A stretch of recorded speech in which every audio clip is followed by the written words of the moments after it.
welcome to part 2 of my series about electric violins. Now, most electric violins use a piezo pickup. This is a piezo pickup or transducer, which is simply a crystal material on a metal base which has a couple of wires soldered onto it, which as I flex the material or just gently tap it, a small amount of electricity is created.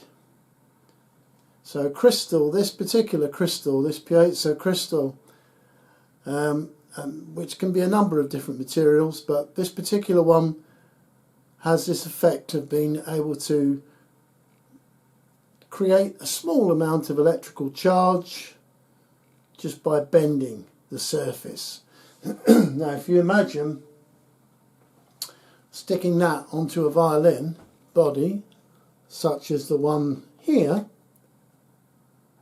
the vibrations that we create as we play the instrument are actually creating a small amount of movement on there, a small amount of compression and decompression. So that in turn creates a small amount of electrical charge, which in this instance is fed through to a 1/4 inch jack on the end of the instrument. Now, that particular pickup transducer you can buy from eBay very cheap, or Amazon. A lot of people sell them and they stick on your violin. The only drawback is that they aren't really perfectly matched to a standard amplifier, and most amplifiers are built for guitars. Guitar like this one has a series of magnets underneath each string with a wire wound round each magnet. That in turn, as the strings move, creates a small amount of electricity which is fed through to the output of the instrument, straight through to the amplifier. Now, that is a fairly low impedance. What that means is a coil of wire doesn't have an awful lot of resistance when electricity flows through it. And amplifiers are built for this kind of pickup. However, with our piezo pickup, like this one, a crystal like this,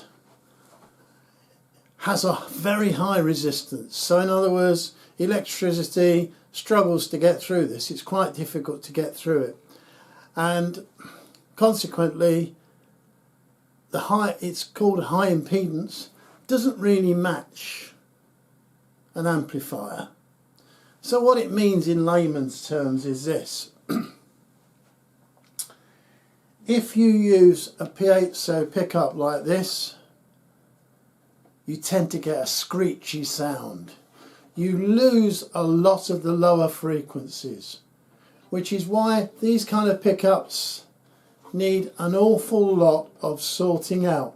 When the signal gets sent out to the violin, they really do need something in between the guitar amplifier and this output here.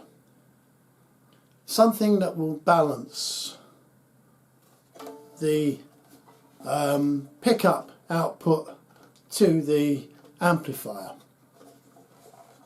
Now, this kind of instrument, this kind of pickup system, has no battery, so it's called a passive system.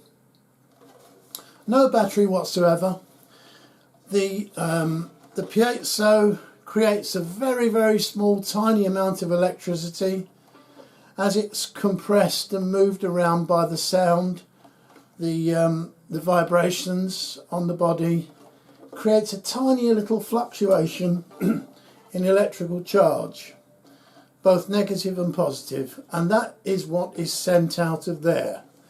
Now, if you have an active violin, what you actually get is a piezo pickup generally, which in this instance is underneath the bridge.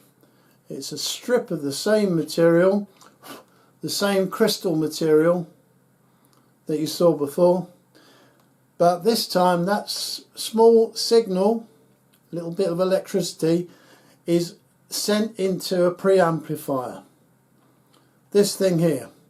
Now that preamplifier is powered by a 9-volt battery which lives in this housing on the back of the instrument. That little tiny signal, little fluctuation in electricity, is then amplified, and before it is sent out of the instrument via the 1/4" jack or the 1/8 jack, the instrument is matched to the amplifier. In other words, that impedance I was talking about before, that resistance, is altered, it's reduced. And guitar amplifiers prefer a signal that's matched or balanced to what's coming out of the instrument. So if you buy an active violin like this Stag one, you'll find that the output you can plug successfully straight into your amplifier and it won't sound too bad. There'll be plenty of bass response. Whereas if you buy a passive system like on this violin, where there is no battery and there is nothing apart from, let me just put this down, nothing apart from a piezo strip underneath the bridge, fed directly to a 1/4" jack, then you need to do something between this and the amplifier, because the sound of this is very tinny until the output is balanced. So that's what I intend to show you. I intend to demonstrate this. I'll play perhaps this violin or maybe one of the other passive violins and let you hear the sound without any balancing involved, and then we'll balance it and then we'll have a look at the difference. But in essence, it's as well to know the difference between an active, hold that back, an active violin with a battery and a passive one. An active one, you can plug it straight into the amp, it won't sound too bad. A passive one, if you put that straight into the amp, it will sound very tinny. That will be the difference, and that's what I'll look at in the next video. Thanks for watching. See you again soon. Bye bye now.